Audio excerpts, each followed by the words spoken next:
ಕೈಕೇಯಿಯು ಶ್ರೀರಾಮ ಪಟ್ಟಾಭಿಷೇಕದ ಬಗ್ಗೆ ತನ್ನ ಅಭಿಪ್ರಾಯವನ್ನು ಅಷ್ಟು ಸ್ಪಷ್ಟವಾಗಿ ತಿಳಿಸಿದರೂ ಮಂಥರೆಯು ತನ್ನ ಪ್ರಯತ್ನವನ್ನು ನಿಲ್ಲಿಸಲೇ ಇಲ್ಲ. ಇವಳು ಎಂತಹ ಮೂಢ ಇರಬಹುದು ಎಂದು ಚಿಂತಿಸಿದಂತಹ ಮಂಥರೆಯು ಕೈಕೇಯಿಯ ಮೌಢ್ಯಕ್ಕಾಗಿ ಅವಳನ್ನು ನಿಂದಿಸುತ್ತಾ ಅವಳು ಪಾರಿತೋಷಕವಾಗಿ ಕೊಟ್ಟಿದ್ದ ಕಂಠಾಭರಣವನ್ನು ಅವಳ ಮುಂದೆಯೇ ಎಸೆದು ತಾನು ಹೇಳಿದ ಹಿತವಾಕ್ಯವನ್ನು ಕೇಳಲಿಲ್ಲ ಎಂಬ ಕೋಪದಿಂದಲೂ ರಾಮನಿಗೆ ಅಭಿಷೇಕವಾಗಿ ಬಿಟ್ಟರೆ ಮುಂದೆ ಮಹಾ ಅನರ್ಥವು ಸಂಭವಿಸುವುದು ಎಂಬ ದುಃಖದಿಂದಲೂ ಕೂಡಿದವಳಾಗಿ ಕೈಕೇಯಿಗೆ ಪುನಃ ಹೇಳುತ್ತಾಳೆ, ಏನೂ ತಿಳಿಯದ ಹಸುಳೆಯಂತಿರುವವಳೇ, ಅನುಚಿತವಾದ ಕಾಲದಲ್ಲಿ ಏನಿದು ನಿನ್ನ ಸಂತೋಷ? ನೀನು ಈಗ ಶೋಕಸಾಗರದ ಮಧ್ಯಭಾಗದಲ್ಲಿ ಮುಳುಗಿ ಹೋಗುತ್ತಿರುವೆ ಎಂಬುದನ್ನು ಅರಿತುಕೊಂಡಿಲ್ವಲ್ಲ? ನಿನಗೆ ಒದಗಿರುವ ಈ ವಿಪತ್ತನ್ನು ಮನಗಂಡು ನಾನು ದುಃಖಪೀಡಿತಳಾಗಿದ್ದೇನೆ. ಇಂತಹ ಮಹಾವ್ಯಸನದಲ್ಲಿ ಮುಳುಗಿ ಶೋಕಿಸಬೇಕಾಗಿರುವ ಈ ಸಮಯದಲ್ಲಿ ನೀನು ಈಗ ಸಂತೋಷ ಪಡುತ್ತಿದ್ದಿ. ನಿನ್ನಲ್ಲಿ ಉಂಟಾಗಿರುವ ಇಂತಹ ವೈಪರೀತ್ಯವನ್ನು ಕಂಡು ಮನಸ್ಸಿನಲ್ಲಿಯೇ ನಗುತ್ತಲೂ ಇದ್ದೇನೆ. ನಾನು ಎಷ್ಟೇ ಸ್ಪಷ್ಟವಾಗಿ ಹೇಳಿದರೂ ನಿನಗೆ ಆ ವಿಪತ್ತಿನ ಅರಿವೇ ಇಲ್ಲದಿರುವುದನ್ನು, ಶೋಕ ಪಡಬೇಕಾಗಿರುವ ಸಮಯದಲ್ಲಿ ಆನಂದ ಪಡುತ್ತಿರುವುದನ್ನು ಕಂಡು ನನಗೆ ಬಹಳ ನಗು ಬರುತ್ತಿದೆ. ಒಡತಿ, ನಿನ್ನ ಕೆಟ್ಟ ಬುದ್ಧಿಯನ್ನು ಕಂಡು ನನಗೆ ದುಃಖವಾಗುತ್ತಿದೆ. ಮೃತ್ಯು ರೂಪದಲ್ಲಿ ಪ್ರಾಪ್ತವಾಗಿರುವ ಶತ್ರುವಾದ ಸವತಿಯ ಮಗನ ವೃದ್ಧಿಯಲ್ಲಿ ಯಾವ ಬುದ್ಧಿಮತಿಯು ತಾನೇ ಸಂತೋಷಿಸುತ್ತಾಳೆ? ನಿನ್ನ ಬುದ್ಧಿಯು ದುರ್ಬುದ್ಧಿಯಲ್ಲದೆ ಪ್ರಾಜ್ಞಬುದ್ಧಿಯೇ ಆಗಿದ್ದರೆ ಶತ್ರುವಾದ ಸವತಿಯ ಮಗನ ಮೃತ್ಯು ರೂಪವಾದ ವೃದ್ಧಿಯನ್ನು ನೀನು ಎಂದಿಗೂ ಸ್ವಾಗತಿಸುತ್ತಿರಲಿಲ್ಲ. ದಶರಥನ ಈ ಸಾಮ್ರಾಜ್ಯದಲ್ಲಿ ರಾಮನಿಗೆ ಎಷ್ಟು ಹಕ್ಕಿದೆಯೋ ಭರತನಿಗೂ ಅಷ್ಟೇ ಹಕ್ಕಿದೆ. ಈ ವಿಷಯವು ರಾಮನಿಗೂ ತಿಳಿದಿರುವುದು. ಇಂದು ದಶರಥನು ತನ್ನನ್ನು ಯುವರಾಜ ಸಿಂಹಾಸನದಲ್ಲಿ ಕುಳ್ಳಿರಿಸಿ ಪಟ್ಟಾಭಿಷೇಕ ಮಾಡಿದರೂ ಮುಂದೆ ತನಗೆ ಭರತನಿಂದ ತೊಂದರೆ ಉಂಟಾಗಬಹುದು ಎಂಬ ಭಯವೂ ರಾಮನಿಗಿದೆ. ಈ ವಿಷಯವನ್ನೇ ನೆನೆದು ನಾನು ಬಹಳ ದುಃಖಿತಳಾಗಿದ್ದೇನೆ.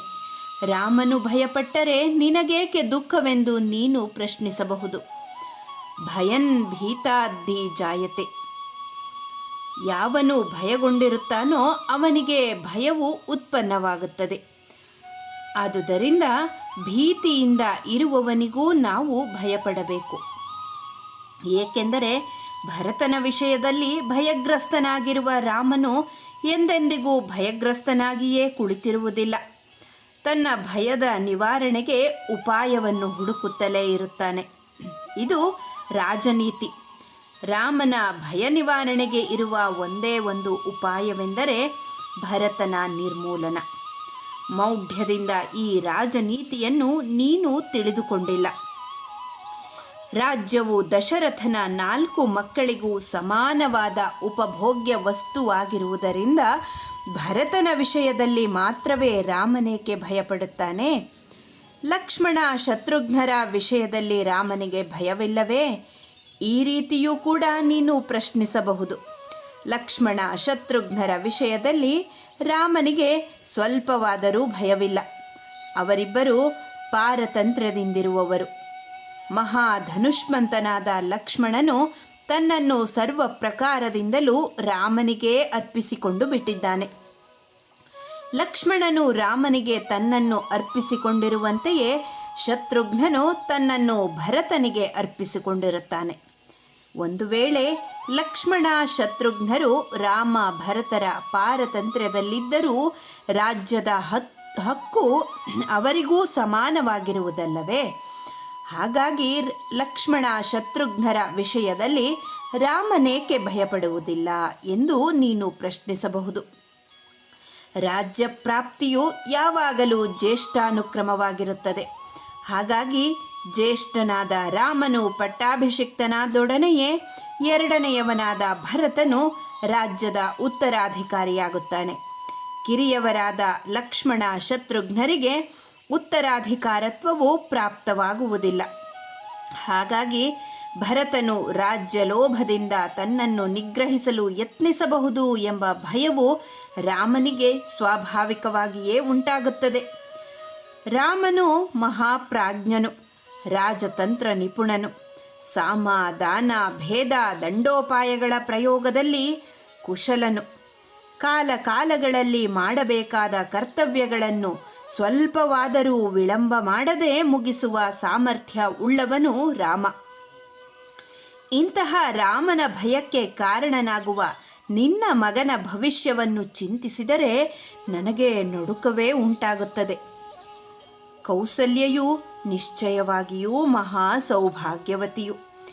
ಏಕೆಂದರೆ ಸುಭಗೆಯಾದ ಅವಳ ಮಗನು ಪುಷ್ಯ ನಕ್ಷತ್ರಯುಕ್ತವಾದ ನಾಳೆಯ ದಿನದಲ್ಲಿಯೇ ಬ್ರಾಹ್ಮಣ ಶ್ರೇಷ್ಠರಿಂದ ಯುವರಾಜ ಪದವಿಯಲ್ಲಿ ಅಭಿಷೇಚಿಸಲ್ಪಡುತ್ತಾನೆ. ರಾಮನ ಅಭಿಷೇಕವಾದ ಮೇಲೆ ಭರತನಿಗೆ ಅನಿಷ್ಟವು ಸಂಭವಿಸುವಂತೆ ಕೈಕೇಯಿಗೂ ಕೌಸಲ್ಯೆಯಿಂದ ಅನಿಷ್ಟ ಉಂಟಾಗುವುದು ಎಂಬುದನ್ನು ಸ್ಪಷ್ಟಪಡಿಸಲಿಕ್ಕೆ ಮಂಥರೆಯು ಪ್ರಯತ್ನ ಪಡುತ್ತಾ ಇದ್ದಾಳೆ.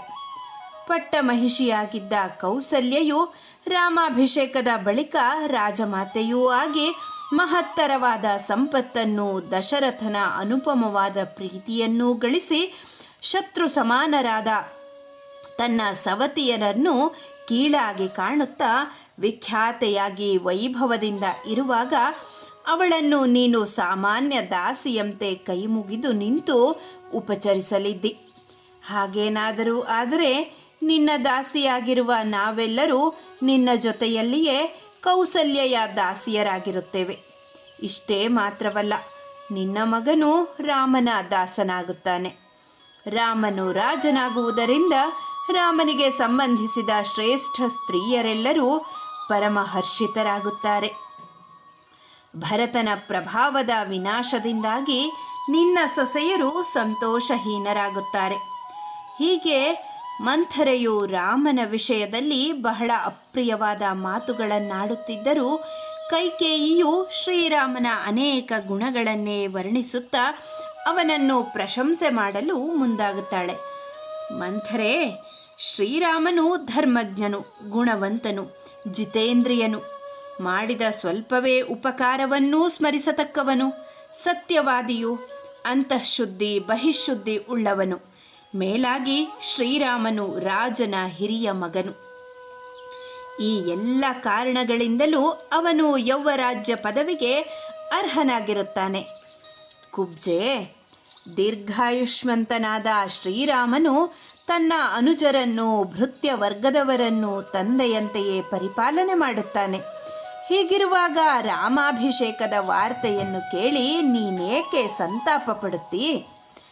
ಪಿತೃಪಿತಾಮಹರಿಂದ ಅನುಭೂತವಾದ ರಾಮನ ರಾಜ್ಯವನ್ನು 100 ವರ್ಷಗಳ ಅನಂತರವಾದರೂ ನರಶ್ರೇಷ್ಠನಾದ ಭರತನು ಪಡೆದುಕೊಳ್ಳುವನು ಎಂಬುದು ನಿಶ್ಚಯ.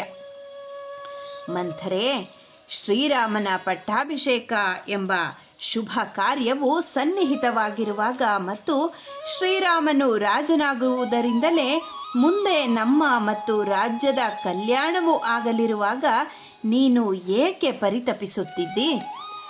ಭರತನು ನನಗೆಷ್ಟು ಮಾನ್ಯನೋ ಶ್ರೀರಾಮನೂ ಅಷ್ಟೇ ಮಾನ್ಯನು, ಅಥವಾ ರಾಮನು ಭರತನಿಗಿಂತಲೂ ಹೆಚ್ಚು ಮಾನ್ಯನು. ಏಕೆಂದರೆ ಅವನು ತನ್ನ ತಾಯಿಯಾದ ಕೌಸಲ್ಯೆಯನ್ನು ಪ್ರೀತಿಸುವುದಕ್ಕಿಂತಲೂ ಹೆಚ್ಚಾಗಿ ನನ್ನನ್ನೇ ಪ್ರೀತಿಸುತ್ತಾನೆ ಮತ್ತು ಅವಳನ್ನು ಶುಶ್ರೂಷೆ ಮಾಡುವುದಕ್ಕಿಂತಲೂ ಮಿಗಿಲಾಗಿ ನನ್ನ ಶುಶ್ರೂಷೆಯನ್ನು ಮಾಡುತ್ತಾನೆ. ನಾಳೆ ಪಟ್ಟಾಭಿಷೇಕದ ಮೂಲಕವಾಗಿ ಶ್ರೀರಾಮನಿಗೆ ರಾಜ್ಯವು ಪ್ರಾಪ್ತವಾದರೆ ಪಟ್ಟಾಭಿಷೇಕವಿಲ್ಲದೆ ರಾಜ್ಯವು ಭರತನದೂ ಆಗುತ್ತದೆ. ಏಕೆಂದರೆ ಶ್ರೀರಾಮನು ತನ್ನ 3 ತಮ್ಮಂದಿರನ್ನು ತನ್ನ ಪ್ರಾಣ ಸಮಾನರೆಂದೇ ಭಾವಿಸಿದ್ದಾನೆ. ಕೈಕೇಯಿಯ ಆ ಮಾತುಗಳನ್ನು ಕೇಳಿ ಮಂಥರೆಗೆ ಬಹಳ ದುಃಖವಾಗಿ ಬಿಡುತ್ತೆ.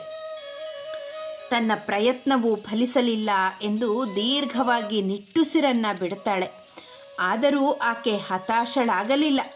ಪುನಃ ಕೈಕೇಯಿಗೆ ಹೇಳುತ್ತಾಳೆ, ಒಡತಿ, ನಿನಗೆ ಅರ್ಥಪ್ರಾಪ್ತಿಯ ಅರ್ಥಾತ್ ರಾಜ್ಯ ಪ್ರಾಪ್ತಿಯ ವಿಷಯವನ್ನು ಹೇಳಿದರೆ ನಿನ್ನ ಮೂರ್ಖತನದಿಂದ ಅದು ಅನರ್ಥಕಾರಿ ಎಂದು ಬಗೆಯುವೆ. ಶೋಕ ವ್ಯಸನಗಳಿಂದ ಪ್ರಾಪ್ತವಾದ ದುಃಖ ಸಾಗರದಲ್ಲಿ ಮುಳುಗಿ ಹೋಗುತ್ತಿರುವೆ ಎಂಬ ಅರಿವೂ ನಿನಗುಂಟಾಗಲಿಲ್ಲ. ಕೈಕೇಯಿ, 100 ವರ್ಷಗಳು ಕಳೆದ ನಂತರವಾದರೂ ಭರತನೂ ಕೂಡ ರಾಜನಾಗುವನು ಎಂಬಂತಹ ನಿನ್ನ ಈ ಅಭಿಪ್ರಾಯವೂ ಸರಿಯಲ್ಲ. ಸಂಪ್ರದಾಯವೂ ಹಾಗೆ ಬೆಳೆದು ಬಂದಿಲ್ಲ. ರಾಮನು ನಾಳೆ ರಾಜನಾಗುತ್ತಾನೆ, ರಾಮನ ಅನಂತರದಲ್ಲಿ ಅವನ ಮಗನು ರಾಜನಾಗುತ್ತಾನೆ. ಹೀಗಾಗಿ ಭರತನು ರಾಜವಂಶದಿಂದಲೇ ಚ್ಯುತನಾಗಿ ಬಿಡುತ್ತಾನೆ. ಮುಂದೆ ಭರತನಿಗಾಗಲಿ ಅವನ ಮಕ್ಕಳಿಗಾಗಲಿ ರಾಜ್ಯವು ಸಿಗುವ ಸಾಧ್ಯತೆಯೇ ಇಲ್ಲ. ರಾಜನ ಮಕ್ಕಳೆಲ್ಲರೂ ರಾಜರಾಗುವ ಸಂಭವವೂ ಇಲ್ಲ. ಹಾಗೆ ಹುಟ್ಟಿದ ಮಕ್ಕಳೆಲ್ಲರಿಗೂ ರಾಜ್ಯದ ಪಟ್ಟಗಟ್ಟಿದರೆ ಅದು ಸಂಪ್ರದಾಯಕ್ಕೂ ರಾಜನೀತಿಗೂ ವಿರುದ್ಧವಾಗುತ್ತದೆ. ಪರಸ್ಪರವಾಗಿ ಈರ್ಷೆ ಅಸೂಯೆಗಳು ಉಂಟಾಗಿ ದೊಡ್ಡ ಅನರ್ಥಕ್ಕೆ ಕಾರಣವಾಗಿ ಬಿಡುತ್ತದೆ. ನಿರ್ದುಷ್ಟವಾದ ಅವಯವಗಳುಳ್ಳವಳೇ, ಈ ಕಾರಣದಿಂದಲೇ ಸಾಮಾನ್ಯವಾಗಿ ರಾಜರು ಜ್ಯೇಷ್ಠ ಪುತ್ರನಿಗೆ ರಾಜ್ಯಭಾರ ನಿರ್ವಹಣೆಯ ಕಾರ್ಯವನ್ನು ವಹಿಸಿಕೊಡುತ್ತಾರೆ. ವಿಶೇಷ ಸಂದರ್ಭಗಳಲ್ಲಿ ಮಾತ್ರ ಸಕಲ ಗುಣ ಸಂಪನ್ನರಾದ ಕನಿಷ್ಠರನ್ನು ರಾಜ್ಯಭಾರವನ್ನು ವಹಿಸುವುದು, ಆ ಕನಿಷ್ಠರಿಗೂ ಕೂಡ ರಾಜ್ಯಭಾರವನ್ನು ವಹಿಸುವುದು ವಾಡಿಕೆಯಲ್ಲಿದೆ. ಮಗನಲ್ಲಿ ಪ್ರೀತಿಯುಳ್ಳವಳೇ, ಈ ಕಾರಣದಿಂದಾಗಿ ರಾಮನು ರಾಜನಾಗಿ ಬಿಟ್ಟರೆ ನಿನ್ನ ಮಗ ಭರತನಿಗಾಗಲಿ ಅವನ ಮಗನಿಗಾಗಲಿ ರಾಜ್ಯ ಸಿಂಹಾಸನವು ಸಿಕ್ಕುವ ಆಸೆಯೇ ಇಲ್ಲ. ರಾಮನು ರಾಜನಾದ ನಂತರ ಭರತನು ಅನಾಥನಂತೆ ರಾಜವಂಶದಿಂದಲೂ ರಾಜನಾಗುವುದರಿಂದ ಪ್ರಾಪ್ತವಾಗಬಹುದಾದ ಬಹುವಿಧವಾದ ಸುಖಗಳಿಂದಲೂ ವಂಚಿತನಾಗಿ ಹೋಗುತ್ತಾನೆ. ಇಂತಹ ದಾರುಣವಾದ ಸಮಯದಲ್ಲಿ ನಾನು ನಿನಗೆ ಮತ್ತು ನಿನ್ನ ಮಗನಿಗೆ ಹಿತವನ್ನು ಉಂಟು ಮಾಡಲೆಂದೇ ನಿನ್ನ ಬಳಿಗೆ ಬಂದಿದ್ದೇನೆ. ಆದರೆ ನೀನು ಮಾತ್ರ ನನ್ನನ್ನು ಹಿತಚಿಂತಕಳೆಂದು ಮನಗಂಡಿಲ್ಲ. ನಿನ್ನ ಸವತಿಯ ಅಭ್ಯುದಯ ವಾರ್ತೆಯನ್ನು ಕೇಳಿ ನೀನು ನನಗೆ ಪಾರಿತೋಷಕವನ್ನು ಕೊಡಲು ಬಯಸಿದ್ದಿ. ಈ ನಿನ್ನ ವಿವೇಕ ಶೂನ್ಯತೆಗೆ ನಾನೇನು ಹೇಳಲಿ? ನಾನು ಹೇಳಲಿರುವ ಈ ವಿಷಯವನ್ನು ನೀನು ಮನದಟ್ಟು ಮಾಡಿಕೊ. ನಿನ್ನ ಈ ವಿಪರೀತ ಬುದ್ಧಿಯ ಕಾರಣದಿಂದಾಗಿ ಶ್ರೀರಾಮನು ನಿಷ್ಕಂಟಕವಾದ ಈ ರಾಜ್ಯ ಸಿಂಹಾಸನವನ್ನು ಪಡೆದು ನಿನ್ನ ಮಗನನ್ನು ದೇಶಾಂತರಕ್ಕಾಗಲಿ ಲೋಕಾಂತರಕ್ಕಾಗಲಿ ಕಳುಹಿಸುವುದಂತೂ ನಿಶ್ಚಯ. ಭರತನ ವಿಷಯದಲ್ಲಿ ನೀನು ಅಪರಾಧವನ್ನು ಎಸಗಿದ್ದಿ. ಅವನಿನ್ನೂ ಚಿಕ್ಕ ವಯಸ್ಸಿನವನಾಗಿರುವಾಗಲೇ ಅವನನ್ನು ಅವನ ಸೋದರ ಮಾವನ ಮನೆಗೆ ಕಳುಹಿಸಿಕೊಟ್ಟೆ. ಅವನು ಇಲ್ಲಿಯೇ ಇದ್ದಿದ್ದರೆ ರಾಜನು ರಾಮನ ವಿಷಯದಲ್ಲಿ ಪಕ್ಷಪಾತ ಮಾಡುವ ಸಾಧ್ಯತೆ ಇರಲಿಲ್ಲ. ಭರತನ ಮೇಲೆಯೂ ರಾಜನಿಗೆ ಅನುರಾಗವಿರುತ್ತಿತ್ತು. ಯಾವಾಗಲೂ ಹತ್ತಿರದಲ್ಲಿಯೇ ಇರುವಿಕೆಯಿಂದ ಸೌಹಾರ್ದವು ಹೆಚ್ಚುತ್ತದೆ. ಇದನ್ನು ನಾವು ಮರ ಗಿಡಗಳಲ್ಲಿಯೂ ಕಾಣಬಹುದಾಗಿದೆ. ಮರದ ಸಮೀಪದಲ್ಲಿರುವ ಬಳ್ಳಿಯು ಸ್ವಾಭಾವಿಕವಾಗಿಯೇ ಮರವನ್ನು ಆಶ್ರಯಿಸುತ್ತದೆ. ಮರವೂ ಕೂಡ ಬಳ್ಳಿಗೆ ರಕ್ಷಣೆಯಾಗಿರುತ್ತದೆ. ಹಾಗಾಗಿ ನೀನು ಭರತನನ್ನು ರಾಜನಿಂದ ಇಷ್ಟು ವರ್ಷಗಳ ಕಾಲ ದೂರವಿಟ್ಟಿದ್ದೂ ಸರಿಯಲ್ಲ. ಭರತನ ಜೊತೆಯಲ್ಲಿಯೇ ಹೋಗಿರುವುದರಿಂದ ಶತ್ರುಘ್ನನಿಗೂ ಇದೇ ಪಾಡಾಯಿತು. ಭರತನಂತೆಯೇ ಶತ್ರುಘ್ನನೂ ರಾಜ್ಯದಿಂದಲೂ ರಾಜಸುಖದಿಂದಲೂ ವಂಚಿತನಾಗುತ್ತಾನೆ. ಆದರೆ ರಾಮನನ್ನು ಅನುಸರಿಸಿರುವ ಲಕ್ಷ್ಮಣನಿಗೆ ಸುಖವೂ ಸಿಕ್ಕುತ್ತದೆ, ರಾಜ್ಯಭಾರದಲ್ಲಿಯೂ ಅವನ ಪ್ರಭಾವ ಇರುತ್ತದೆ.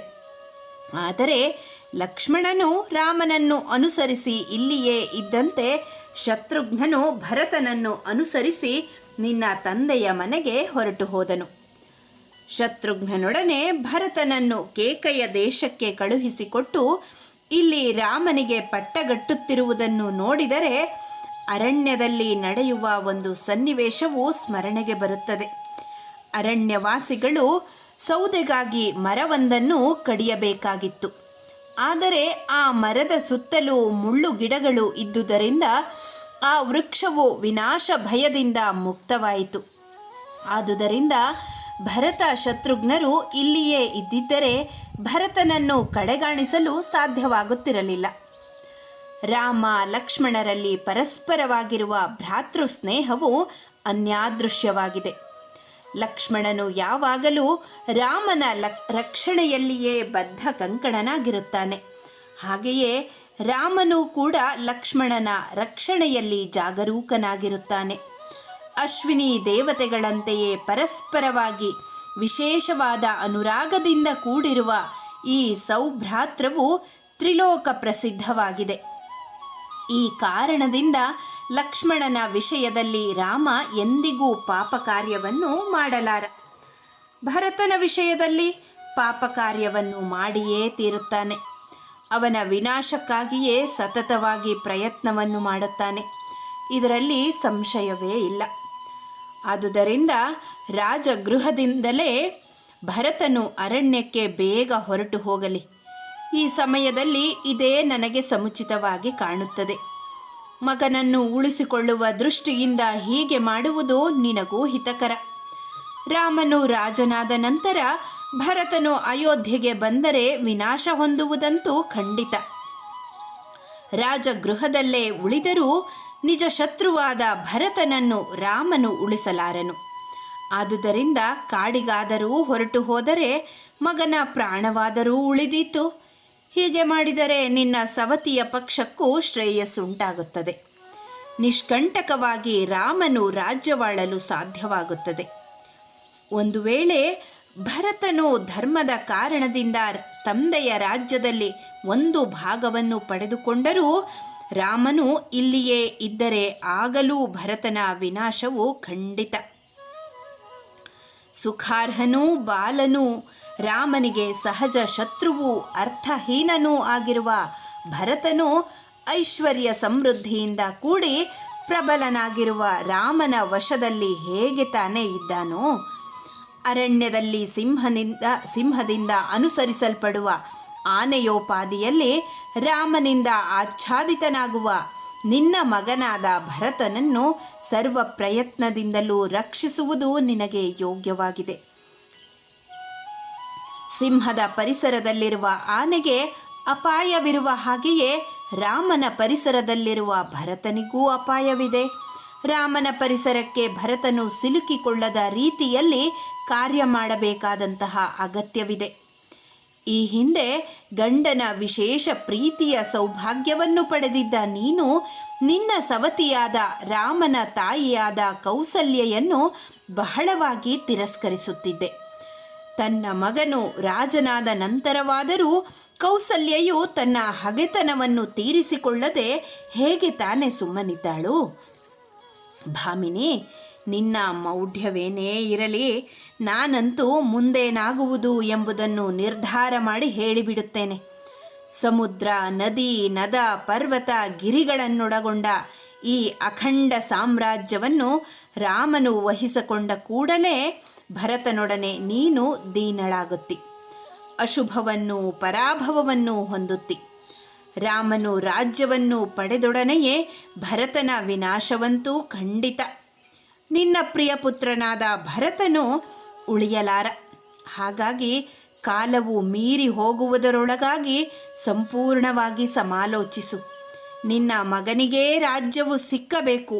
ಇಷ್ಟು ಮಾತ್ರವಲ್ಲ, ಈಗ ಪಟ್ಟಾಭಿಷೇಕ ಮಾಡಿಸಿಕೊಳ್ಳಲು ಸಿದ್ಧನಾಗಿರುವ ರಾಮನನ್ನು ಅರಣ್ಯಕ್ಕೆ ಕಳುಹಿಸುವ ಉಪಾಯವನ್ನು ನೀನು ಯೋಚಿಸಬೇಕು.